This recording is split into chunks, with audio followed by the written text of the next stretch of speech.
ketika kita bilang Allahu Akbar, kita harus mengucapkan lafaz yang sesuai yang diajarkan oleh Nabi, karena sifat zikir sholat itu tauqifiyah, tidak boleh diganti dengan lafaz-lafaz walaupun dia semakna.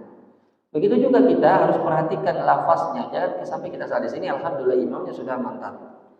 Tapi di tempat lain ada sebagian yang keliru mengucapkannya, dia bilang Allahu Akbar. Ibarat dengar itu enggak? Iya, itu ada yang membaca begitu dan itu merubah makna. Nah, artinya ada yang seperti itu dan perlu diperbaiki karena itu rukun dalam ibadah salat.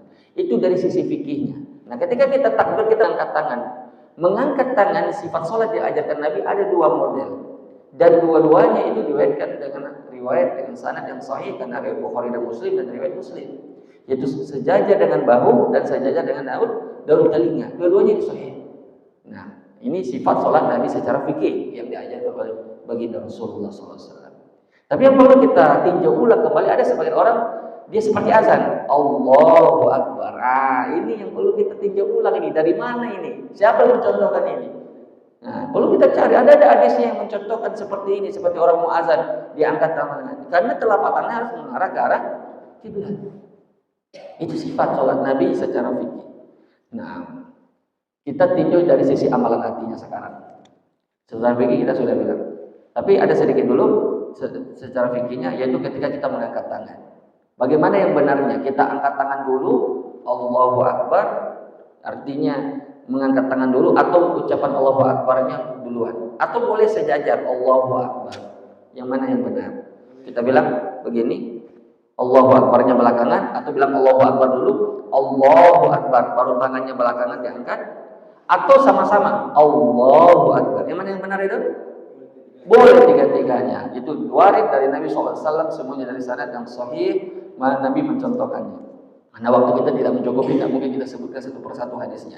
Intinya boleh tiga-tiganya. Boleh kita sejajar bilang Allahu Akbar, boleh bilang Allahu Akbar, baru gerakan belakangan, baru boleh yang ketiga gerakannya dulu, baru Allahu Akbarnya belakangan. Itu tidak ada masalah. Itu secara fikih.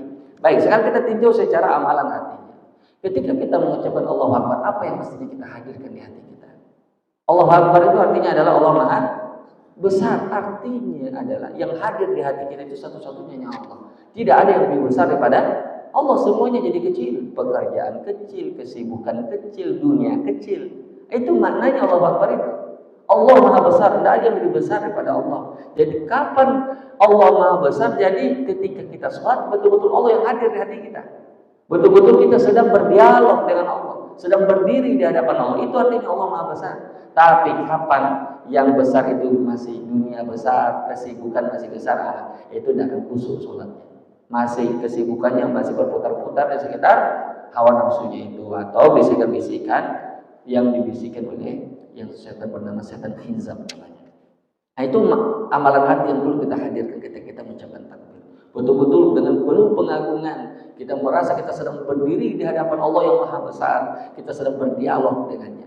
Kemudian masalah yang pertama yaitu seputar masalah niat di dalam sholat. Kan sebelum kita sholat masuk kita perlu berniat, baru takbiratul ihram. Itu tidak perlu kita bahas panjang lebar karena masalahnya ini sering diulang-ulang ya. Niat itu terbagi dua. Ada niatul iqa'ul amal dan ada niatul al-ma'mulullah. Apa itu artinya niat iqa'ul? Niatul iqa'ul amal itu pembahasan ahli fikih. Ya, itu merupakan rukun ibadah, tidak sah ibadah kecuali dengan niat. Yang membedakan ibadah sunnah dengan ibadah wajib itu niat. Orang puasa qada dengan puasa sunnah itu yang membedakan cuma niat. Orang puasa sunat, sholat sunat qabliyah subuh dengan sholat subuh yang membedakan niat. Sama-sama waktunya di waktu subuh, tapi ya sama-sama 2 rakaat, tapi satu sunnah satu wajib. Nah, yang membedakan adalah niat. Cuma permasalahannya adalah apakah niat itu dilafazkan atau tidak. Nah, itu kan masalah fikih itu. Apakah boleh kita bilang usolli fardhu subhi raka'ataini ma'muman lillahi ta'ala atau usolli fardhu isya'i arba'a raka'atin ma'muman lillahi ta'ala? Bolehlah kita lafazkan begitu atau tidak boleh? Ini kan masalah pembahasan ahli fikih. Ini permasalahan muncul belakangan ketika salah seorang dari kalangan mazhab Syafi'iyah yang bernama Abu Ubaid Az-Zubairi yang dia beristihad dari kalangan mazhab Syafi'i, menganggap bahwa Imam Syafi'i berpendapat inna hadzal shalah laysat ka ghairiha fa inna la tasilla bin nutq. Ya sesungguhnya ibadah salat ini tidak seperti ibadah yang lainnya dan dia tidak sah kecuali dengan lafaz ucapan. Yang ucapan yang dia maksud di sini adalah apa? Melafazkan niat. Itu pemahaman beliau. Tapi ini dibantah sendiri oleh mazhab dari kalangan Syafi'iyah juga, yaitu mazhab yaitu Imam Nawawi. Imam Nawawi pemuka dari kalangan Syafi'iyah, bahkan dulu punya majmu'. Itu majmu' itu ibarat ensiklopedinya fikih Syafi'iyah. Ya, saya punya 25 jilid, itu seperti kitab Al-Mughni dari kalangan mazhab Hambali. Itu ensiklopedi dari kalangan mazhab Hambali, dari yang ditulis oleh Ibnu Qudamah. Nah, ini Imam Nawawi membantah, keliru itu. Bukan melafazkan niat maksudnya. Bahkan ini ijma'nya kesepakatan ulama mazhab yang 4 atau ulama 4 mazhab itu tidak ada melafazkan niat. Nah, intinya ala kulli hal melafazkan niat itu tidak perlu kita pusingkan. Karena ada orang sebagian karena masalah lafaznya ini tidak jadi dia melakukan sholat. Saya sering ditanya di RRI, Ustaz apa lafaznya sholat sunnah istikharah? Saya mau sholat istikharah tapi belum jadi dia sampai sekarang. Nah, ini tidak ada kita temukan. Bahkan hadis palsu sekalipun tidak akan kita ketemukan bahwa Nabi mengucapkan lafaz-lafaz tertentu. Ini hanya ijtihadnya sebagai ulama kita yang mengatakan melafazkan niat itu untuk mengokohkan apa yang ada di hati kita supaya lebih kuat dan kokoh dia.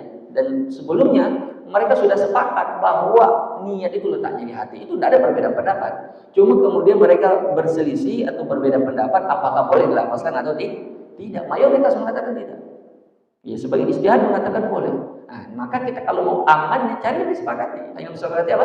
Tidak perlu kita pusingkan masalah lafaznya itu. Nawaitu shoma ghadin ada ifadus syahri Ramadan lillahi ta'ala. Itu kalau yang hafal itu enak. Dia sisa mulai, tapi yang tidak hafal, jadi dia puasa besok. Kenapa? Karena ada hafal niat nawaitu shoma ghadinnya. Nah, coba bayangkan itu.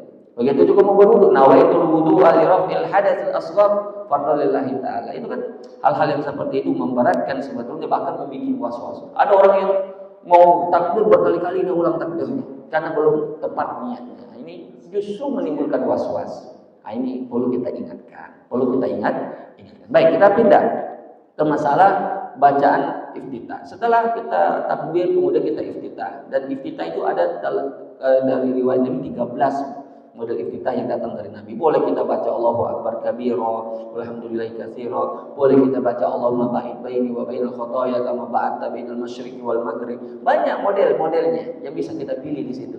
Yang afdolnya adalah kita variasikan. Salat maghrib ini kita baca, salat sunnah ini kita baca, salat isya ini kita baca supaya mengikuti sunnah semua. Oh Ustaz, saya cuma satu bisa hafal. Ya sudah, satu aja seumur hidup dibaca. Tidak ada masalah. Ya fattaqullaha mastata'tum, bertakwalah sesuai kadar kesanggupan. Nah, dan hukumnya iftitah ini adalah sunnah. Kemudian setelah itu kita beranjak membaca Al-Fatihah. Sebelum membaca Al-Fatihah, kita disunahkan apa? Membaca ta'awudz dulu. A'udzubillahi minasyaitonir rajim, karena itu bisa melindungi kita dari godaan atau bisikan-bisikan syaitan. Nah, membaca Al-Fatihah ini kita bahas dulu secara fikihnya. Hukum membaca Al-Fatihah apa? Hukumnya itu rukun salat. Tidak sah sholat kalau kecuali dengan mendatangkan Al-Fatihah. Nabi SAW bersabda, la sholata illa bi fatihatil kitab. Man qara'a man lam yaqra' bi fatihatil kitab fa sholatuhu hidaj. Jadi orang yang tidak mendatangkan bacaan Al-Fatihah, maka sholatnya tidak sah menurut kesepakatan ulama 3 mazhab. Itu Imam Syafi'i, Imam Ahmad bin Hanbal, dan Imam Malik, kecuali Imam Abu Hanifah. Imam Abu Hanifah mengatakan itu sah, tapi pendapat beliau ini marjuh, lemah, karena hadis-hadis itu terlalu banyak untuk menunjukkan. Hadis riwayat Bukhari dan Muslim itu tadi yang kita bacakan.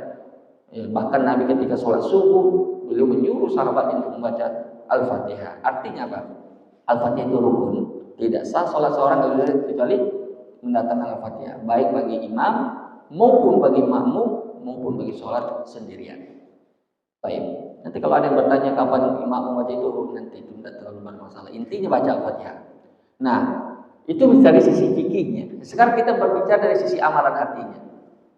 Dalam ketika kita membaca Al-Fatihah, yang mestinya kita hadirkan dalam hati kita itu apa? Bahwa kita sedang berdialog dengan Allah. Qasamtu shalah baini wa baina abdi ila nisfain.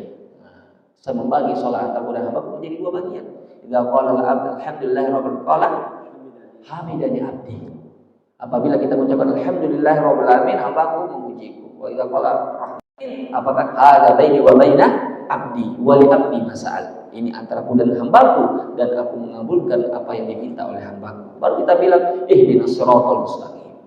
Kita berdialog, dijawab itu setiap ayat dari Al-Fatihah yang kita baca. Makanya ketika baca Al-Fatihah itu jangan disambung-sambung. Alhamdulillahirabbil alamin arrahmanir rahim malik. Itu tidak boleh itu sebetulnya menyambung itu. Karena kita sedang apa? Dijawab oleh per ayat dari Al-Fatihah yang kita baca. Karena mereka tahu ilmunya tapi mereka tidak mau mengikutinya. Itu Yahudi gambarnya. Dan yang misal dengan Yahudi itu ulama-ulama su yang memiliki ilmu namun tidak mengamalkan ilmunya. Wal kebalikannya itu. Apa kebalikannya? Punya amalan tapi tidak punya ilmu, tidak dibangun di atas landasan ilmu. Ini juga bermasalah. Jadi semangat amal saja tidak cukup dalam agama Islam. Islam itu membangun amalannya di atas apa? Di atas ilmu, itu baru diangkat amalannya. Tapi kalau beramal tanpa ilmu, ini jalan Allah. Ini yang kita selalu berlindung kepada Allah, bukan jalan orang yang sesat. Kenapa dia sesat? Karena amal itu tidak dipandu dengan ilmu. Makanya Allah tidak mau menerima amalan kecuali terpenuhi padanya dua syarat. Di ayat surah Al-Kahfi digabungkan dua syarat ini. Faman kana yarju liqa'a rabbih falyamal amalan sholihan, syarat yang pertama. Wa la yusyrik bi ibadati rabbih ahada, syarat kedua. Ikhlas dan mutabah. Ikhlas dan sesuai tuntunan. Ikhlas saja tidak sesuai tuntunan, itu namanya bid'ah. Man amila amalan laisa alaihi amruna fahuwa rad. Sesuai tuntunan tapi tidak ikhlas, itu namanya syirik. Ana aghna syuraka an yusyrikna asyraka fi ma ghairi taraktuhu wa syirka. Saya adalah zat yang tidak perlu dengan sekutu. Siapa yang beramal, ini beramal dia disebutkan, tapi dia mempersekutukanku dengan sesuatu, aku tinggalkan dia dengan sekutunya itu. Jadi memang dua syarat ini harus terpenuhi. Makanya kita berlindung dari dua jalan itu, jalannya orang yang dimurkai dan jalan orang yang sesat. Nah, ini dari sisi amalan hatinya. Jadi kita hadirkan itu, kita mohon sekali sama Allah, semoga kita dibimbing jalannya, dituntun oleh Allah Subhanahu Wa Taala agar tetap berada di atas jalannya oleh diberi nikmat. Baik. Jadi Al-Fatihah itu rukun. Kapan ini Al-Fatihah dibaca? Ya, bagi makmum dia kaidahnya yang dia pegang adalah innama ju'ilal imam liyutamma bih. Imam itu diangkat gunanya untuk diikuti, maka dia tidak boleh membaca Al-Fatihahnya mendahului imam. Ya boleh dia baca setelah imamnya selesai baca Al-Fatihah, boleh juga dia baca di belakang imam. Misalnya ketika imam alhamdulillahirabbil alamin, baru dia baca alhamdulillahirabbil alamin. Ar-Rahmanir Rahim, dia bilang Ar-Rahmanir Rahim. Boleh diikuti, tapi jangan mendahului atau menyamai, tidak boleh. Di belakangnya. Tapi kalau dia pengen baca di akhir setelah imamnya mengucapkan amin, boleh, itu lebih bagus lagi. Nah, jadi ada dua model dan baca Al-Fatihah. Selesai kita baca Al-Fatihah secara fikih dan secara amalan hati. Kemudian kita membaca ayat. Nah, membaca ayat itu rakaat pertama kalau bagi rakaat pertama dan kedua bagi sholat yang 3 atau 4 rakaat. Yang membaca ayat cuma rakaat pertama dan kedua saja. Itu yang disunahkan. Tapi sesekali kadang Nabi membaca ayat juga di rakaat ketiga, tapi jarang sekali itu. Yang umumnya Nabi itu hanya membaca pada rakaat pertama dan kedua. Nah, ayat ini hukumnya sunnah. Apa yang membedakan antara bacaan ayat dan bacaan Al-Fatihah tadi? Kalau Al-Fatihah adalah rukun. Artinya apa? Artinya secara fikih ini kita bahas. Kalau seandainya imam, katakanlah imamnya tidak bagus bacaannya dalam arti merubah makna, itu khoto jeli namanya, kesalahan yang sangat fatal, kesalahan sangat nampak. Itu kalau bermasalahnya pada ayat itu hanya mengurangi pahala karena hukumnya cuma sunnah. Tapi kalau bermasalahnya pada Al-Fatihah itu bukan cuma mengurangi pahala, tapi apa? Membatalkan sholat karena dia rukun. Nah, itu perbedaannya. Makanya hati-hati, tidak sembarang orang yang maju jadi imam. Ada imam sudah tidak mampu lagi membaca Al-Fatihah dengan benar, dia paksakan diri maju. Sehingga dia bilang, "Shiratal ladzina an'amta 'alaihim." Amta dia bilang. Yang benarnya apa? An'amta. Satu nun, satu mim. An'amta. Dia bilang karena sudah tidak mampu, sudah faktor usia juga tidak mampu. Ya, dia bilang amta. Itu sudah berbeda sekali maknanya. Atau dia bilang, iya kan mungkin dia tidak mampu lagi mengucapkan dengan benar, atau memang dia tidak tahu tajwid, dia bilang iyyaka na'budu wa iyyaka nasta'in. Pernah kita dengar begitu? Iyyaka na'budu wa iyyaka nasta'in. Itu fatal sekali itu. Yang mengerti bahasa Arab itu dia tahu itu beda sekali artinya itu. Iyyaka na'budu dengan tempat tasdid itu artinya kepada matahari kami menyembah, itu artinya. Itu artinya. Karena dia hilang tasdidnya. Kalau pakai tasdid, kepadamu ya Allah kami menyembah, kan itu yang benarnya. Pakai tasdid, iyyaka na'budu wa iyyaka nasta'in. Tapi dia hilangkan tasdidnya. Itu berubah total artinya. Itu kalau tidak pakai tasdid, kepada matahari artinya kami. Kepada matahari kami menyembah. Itu artinya. Nah, itu bahayanya kalau fatal sekali, itu namanya khotor jali ya, yang berubah makna. Itu perbedaan antara ayat dan Al-Fatihah. Jadi hati-hati yang jadi imbang. Makanya Nabi memberi panduan kan, ya ummukum aqra'um li kitabillah, in kana fil qira'ati sawa fa ahfadhu li sunnati rasul, fa in kana fi sunnati sawa fa aqdamu li hijrah. Kan begitu. 3 tuntunannya. Siapa yang jadi imam itu adalah yang paling hafal Al-Quran. Kalau dalam hafalan sama, lihat dari sisi hafalan hadisnya. Kalau dalam sisi hadisnya sama, maka lihat siapa yang paling tua, itu yang lebih duluan hijrahnya. Jadi orang yang mengerti tajwid harus dia yang maju jadi imam, bukan yang orang yang tidak paham memaksakan diri. Baik, kemudian setelah baca ayat, kemudian kita takbir ya kan? Kita takbir bilang Allahu Akbar. Kemudian kita rukuk. Kita bahas dulu dari sisi fikihnya. Sifat ruku, saya contohkan. Pertama dulu jarinya itu kita harus bedakan antara ruku dan sujud itu ada perbedaan. Kalau sujud itu jari-jarinya dirapatkan. Kalau ruku jari-jarinya ditafrij, direnggangkan. Nah, ini sifatnya. Kemudian dia genggamkan ke lututnya. Baru letak tangannya tidak lurus begini, tapi dia renggangkan begini. Begini sifat salat yang contohkan Nabi. Jadi saya contohkan gambarannya. Jadi dia renggangkan jari-jarinya, baru tangannya tidak lurus begini, dia renggangkan sedikit, baru punggungnya datar, rata, ya, gitu kan. Nah, jadi direnggangkan sedikit begitu. Nah, ini dia. Jadi jangan kasih begini jarinya, jangan begini, atau jangan lurus juga begini, tapi begini renggangkan sedikit. Nah, ini dia yang datang dari sifat sholat Nabi. Nah, apa bacaannya? Ya bacaannya yang seperti yang kita baca biasa, Subhana Rabbil Azim atau Subhana Rabbil Azim wa bihamdi. Nah, ketika kita takbir itu tidak direnggangkan dan tidak ditafrid juga. Tidak ditafrid, tidak dirapatkan juga. Biasa saja bilang Allahu Akbar, tidak dibeginikan sekali, tidak juga dibeginikan sekali. Dia biasa saja. Nah, itu sifatnya. Baina zalika, Nabi mensifatinya antara keduanya itu. Tidak sahabat mensifati takbir Nabi tidak merapatkan juga, tidak merenggangkan juga begini, tapi biasa saja. Antara keduanya tengah-tengah. Allahu Akbar, biasa saja. Biasa Allahu Akbar. Tidak dibeginikan juga. Tidak juga dibeginikan, tapi biasa saja pertengahan antara kedua itu. Naam. Jadi itu sisi apa? Fikihnya. Sisi amalan hatinya, apa yang harus kita hadirkan di hati kita ketika kita rukuk? Pengagungan. Karena kita menundukkan azul, kita menundukkan hati kita dan badan kita kepada Allah. Makanya ruku itu simbol ketunduan. Kita menundukkan badan kita di hadapan Allah.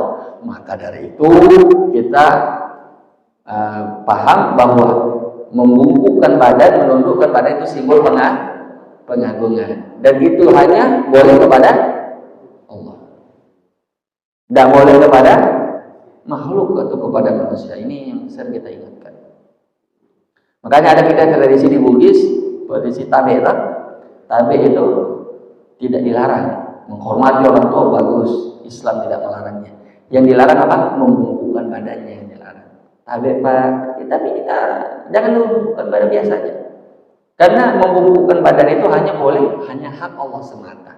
Begitu juga kita ingatkan kepada guru-guru di sekolah, diajarkan muridnya cium tangan, harus nunduk cium tangannya begini. Itu tidak boleh. Ambil saja tangannya, dicium, tidak ada masalah. Dicium ya, bukan atau ditempel di pipi, tidak ada masalah. Ulama juga melarang menempelnya di mana?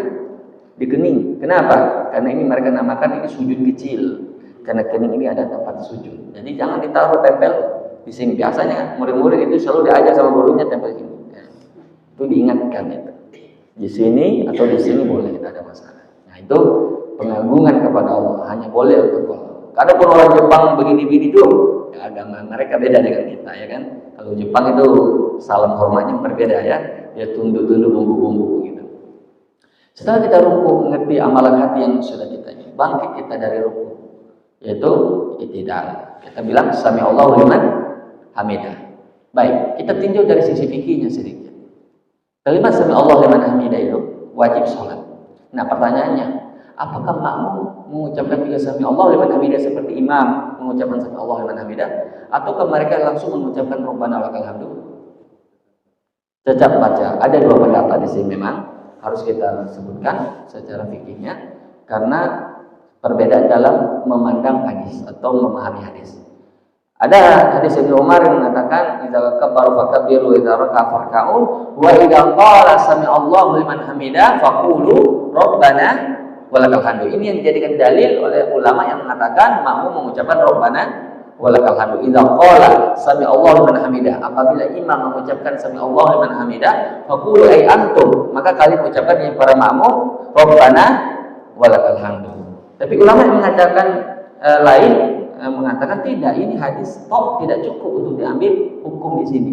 Karena ada hadis yang semisal dengan ini seperti misalnya idza qala wal maghdubi alaihim waladhdallin faqulu antum amin. Apabila imamnya mengucapkan ghairil maghdubi alaihim waladhdallin, maka kalian wahai para makmum ucapkan amin. Pertanyaannya, imamnya di sini ucapkan amin apa tidak? Di hadis ini tidak ada disuruh imam mengucapkan amin kan? Apabila imamnya mengucapkan ghairil maghdubi alaihim waladhdallin, tidak ada imam disebutkan mengucapkan amin, toh? Maka diperintahkan makmum di situ mengucapkan amin. Pertanyaannya, sekali imam mengucapkan amin apa tidak juga dalam salat? Kalau imam mengucapkan ghairil maghdubi alaihim waladhdallin, imamnya dia atau dia juga ikut mengucapkan amin? Di hadis ini tidak ada imam disuruh mengucapkan amin. Dari mana kita ambil imam mengucapkan amin? Dari hadis yang lain. Itu hadis Sahih Bukhari. Idza ammanal imam fa'aminu. Apabila imam mengucapkan amin, maka kalian ucapkan juga amin. Ini cara mengkompromikan hadis. Jadi tidak cukup hadis itu diambil satu hadis langsung keluar hukum, tidak. Makanya Imam Ali Al-Madini, gurunya Imam Al-Bukhari, beliau mengatakan al-hadis lam yatabayyan turuquhu lam yatabayyan hukmuhu hatta yujma' turuquhu. Hadis itu tidak bisa diambil hukumnya sampai dikumpulkan semua jalur-jalurnya yang berkaitan dengan bab itu. Itu rumitnya ilmu hadis. Baik. Jadi intinya ulama ini yang pendapat kedua, mazhab kedua ini mengatakan tetap bacakan sami Allahu liman hamidah, karena satu hadis pun tidak ada menunjukkan Nabi mengucapkan Rabbana lakal hamdu bangkit dari ruku. Itu sifat sholat Nabi yang pertama. Nabi tidak pernah mencontohkan. Yang kedua juga, setiap gerakan sholat itu ada apa? Zikirnya tersendiri. Bangkit dari ruku ada zikirnya, pas tidak ada zikirnya. Nah, kapan kita letakkan ini zikir bukan pada tempatnya, ini jadi masalah. Misalnya kita bilang tadi bangkit dari ruku bilang Rabbana walakal hamdu, terus pas kita i'tidal apa dong kita baca? Otomatis kosong kan? Kan itu mestinya zikir dibaca di saat i'tidal. Baik, kita baca nanti pas i'tidal misalnya. Berarti kita bangkit dari rukun, apa kita baca? Kosong dong. Nah, ini jadi masalah. Jadi kita terjatuh salah satu antara dua kesalahan. Imma kalau tidak kita letakkan itu zikir bukan pada tempatnya, atau kalau tidak kita kosongkan salah satu gerakan sholat dari zikir sholatnya. Ini jadi masalah. Inilah risalah yang ditulis Imam As-Suyuti, dan kita tahu Imam Suyuti itu bermazhab Syafi'i, dan Imam Syafi'i juga menguatkan pendapat ini, dan ini juga yang dikuatkan oleh Syekh Albani rahimahullah taala, dan saya juga lebih condong ke pendapat ini bahwa makmum juga mengucapkan sami Allahu liman hamidah. Tapi ala kulli hal ini adalah masalah fikih khilafiyah yang ditoleransi, tidak ada masalah. Mau ucap Rabbana lakal hamdu, ada ulama yang berpendapat yang itu dengan dalil-dalilnya. Dia mengucapkan juga sami Allahu liman hamidah, ada juga pegangan mereka. Nah, jadi tidak ada masalah. Baik, kemudian setelah itu kita baca Rabbana lakal hamdu mil'us samawati wa mil'ul ardi wa mil'u ma syi'ta min syai'in ba'd. Ini sunnah hukumnya. Doa setelah Rabbana lakal hamdu itu apa? Hukumnya sunnah. Ya, abdulnya dibaca tapi tidak mengurangi apabila ditinggalkan tidak mengharuskan orang sujud sahwi. Kapan rukun yang ditinggalkan atau wajib yang ditinggalkan, maka itu mewajibkan orang sujud sahwi. Tapi kalau sunnah yang ditinggalkan tidak harus sujud sahwi. Baik. Kemudian setelah itu dia sujud dulu ya. Sujud. Nah, hadis Ibnu Abbas mengatakan umirtu an asjuda ala sab'ati a'dham. Saya diperintahkan sujud di atas tujuh tulang. Itu perintah sujud. Jadi beliau mengatakan al-jabhah wa asyara bi anfi. Kalimat asyara bi anfi ini disebutkan ini tambahan dari perawi. Jadi diperdebatkan oleh ulama di sini. Apakah ini perkataan Nabi atau tambahan dari perawi yang istilah hadisnya adalah mudraj. Mudraj itu artinya masukan dari perkataan perawi. Nah, mudraj ini tidak termasuk dari kategori hadis. Maka dari kita katakan pertama jabhah, kemudian yakni kening, itu kedua tangan, kemudian kedua lutut, dan kaki. Semuanya ini harus berada di atas lantai, menyentuh lantai. Kapan dia terhalang dari lantai, maka tidak sah sujudnya. Kalau sujudnya tidak sah, berarti tidak sah sholatnya, karena sujud adalah rukun. Nah, coba permasalahan timbul, bagaimana dengan songkok? Misalnya kalau ibu talkum, misalnya ibu talkum, apakah kalau menghalangi dari lantai sah sholatnya? Ya, jawabannya sah. Yang dimaksud menghalangi dari lantai, dia kalau sampai ini anggota sujud ini dia terangkat dari lantai, tidak menyentuh lantai. Tapi ini kan masih tersentuh di lantai. Kalau seandainya ini tidak sah, atau talkum misalnya bagi perempuan tidak sah, ini bagaimana dengan ini? Ini lutut kita nih anggota sujud, ini kan terhalang oleh pakaian kita. Jadi harus dipahami baik-baik gitu maksud menyentuh lantai kita. Nah, sekarang kita ambil sisi amalan hatinya ketika kita sujud. Apa yang mesti kita hadirkan? Inilah amalan paling puncak dari amalan sholat. Amalan yang paling agung dari amalan sholat itu amalan sujud. Kenapa? Karena Nabi mengatakan aqrabu ma yakunu bainal abdi wa rabbih wa huwa sajid fa'ksiru fihi du'a. Sedekat-dekatnya posisi hamba dengan Tuhannya di antara sebuah gerakan sholatnya itu di posisi dia apa? Sujud. Maka perbanyaklah doa di situ. Perbanyak doa di saat sujud. Namun kalau dalam sholat berjamaah tetap koridornya mengikuti imam. Jangan juga kita Ustaz suruh dibaca doa lama-lama, akhirnya dia banyak doa, imamnya sudah bangkit dari sujud, dia masih berdoa. Itu juga tidak boleh, karena Nabi mengatakan innama ju'ilal imam liyutamma, tidak boleh kita terlambat dari imam kita.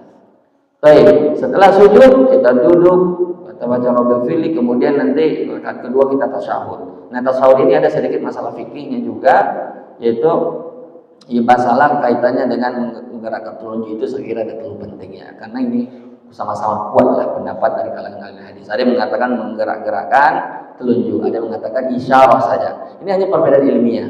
Yang mengatakan menggerak-gerakkan itu ada sekitar 12 perawi yang menyelisihinya, karena cuma satu saja perawi yang mengatakan tahrik, yaitu namanya Imam Az-Zaidah. Imam Zaidah ini perawi thiqah, kredibel dia. Cuma masalahnya dia sendiri yang meriwayatkan ini tahrik ini, menggerak-gerakkan ini, menyelisihi 12 perawi yang sikoh juga, kredibel juga, dan satu pun antara mereka tidak ada yang mengatakan menggerak, cuma bilang isyarah saja. Intinya di sini, apakah dia termasuk ziyadatus sikoh makbulah, tambahan perawi yang terpercaya itu diterima, atau dia termasuk hadis yang mungkar karena dia menyelisih mukhalafatus sikoh di jamaati minas siqat, yaitu perawi yang terpercaya menyelisih sekelompok dari perawi yang terpercaya lainnya. Ini perbedaan antara itu dan itu. Intinya ini tidak perlu terlalu dipermasalahkan. Terakhir, poin terakhir yang saya ingin bahas berkaitan dengan sujud sahwi. Kadang kita bagaimanapun khusyuknya sholat, kadang juga kita lupa. Jangan dituduh orang yang lupa dalam sholat itu berarti sebarang-sebarang. Saya pikir Nabi saja, ya, orang yang paling apa? Yang paling khusyuk sholatnya, kadang beliau apa? Beliau lupa dalam sholatnya. Ada beberapa hadis, ada sekitar 5 hadis menunjukkan beliau pernah lupa dalam sholatnya. Pertama, sholat Nabi SAW zuhur khumsan, fakilala azida fi sholat. Pada suatu ketika Nabi SAW sholat zuhur 5 rakaat. Lalu selesai beliau salam, beliau ditanya sahabat azida fi sholat, apakah sholat sudah bertambah ya Rasulullah? Karena sahabat bertanya begitu, nanti jangan sampai ada wahyu yang turun di saat beliau sholat, bisa saja kan? Nah, makanya dibilang oleh Nabi tidak. Nah, akhirnya setelah itu Nabi sujud sahwi setelah salam. Nah, nanti kita akan berbicara sujud sahwi itu setelah salam atau sebelum salam. Nah, kemudian hadis yang kedua, sholat zuhur juga, sholat Nabi SAW raka'ataini fasallam. Nah, ada kasus lain, Nabi sholat zuhur 2 rakaat kemudian beliau salam. Lalu datang nih oleh Zulyadain, ya, seorang sahabat yang digelar Zulyadain. Lalu dia bertanya, anasita amkusiratis sholat, ya Rasulullah. Masuk. Azan dulu sedikit baru kita sempurnakan. Tidak lama jadi sujud sahwi. Saya mau kasih faedah kapan sujud sahwi sebelum salam dan kapan setelah salam. Insyaallah selesai. Azan dulu. Dan memang cepat sekali sekarang waktu waktu maghrib.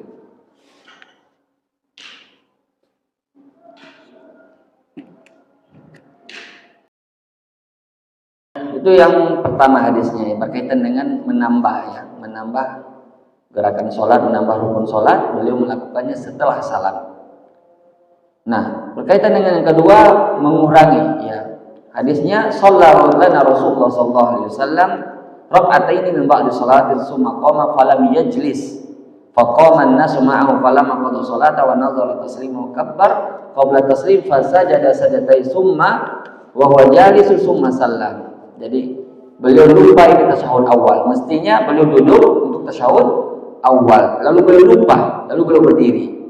Nah, diingatkan oleh jamaah dengan ucapan subhanallah, namun beliau sudah terlanjur berdiri, sudah pindah ke rukun berikutnya, beliau sempurnakan sholatnya, lalu beliau sajadataini, beliau sujud sahwi 2 sujud, summa wa wajalis dalam keadaan beliau duduk, summa salam, baru setelah itu baru beliau salam. Artinya apa itu?